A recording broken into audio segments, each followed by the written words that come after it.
తెలంగాణలో సరస్వతి పుష్కరాలు ప్రారంభమయ్యాయి. ఇవాల్టి నుంచి మే 26 వరకు 12 రోజుల పాటు పుష్కరాలు జరగనున్నాయి.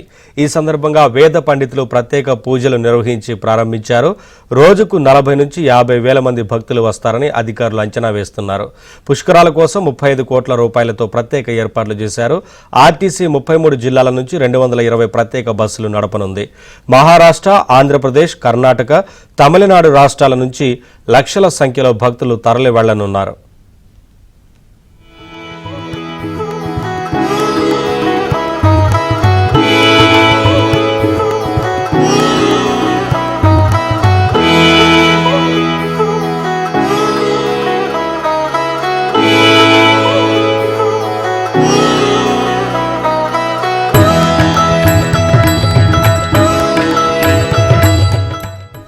నదీ హారతి, పూజా కార్యక్రమాల్లో మంత్రి శ్రీధరబాబు పాల్గొన్నారు.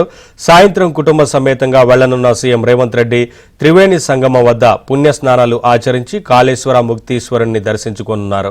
నదీ తీరంలో 17 అడుగుల సరస్వతి ఏకశిల విగ్రహాన్ని సీఎం రేవంత్ ఆవిష్కరించనున్నారు. తెలంగాణ రాష్ట్ర ఆవిర్భావం తర్వాత తొలిసారి సరస్వతి పుష్కరాలు జరుగుతున్నాయి.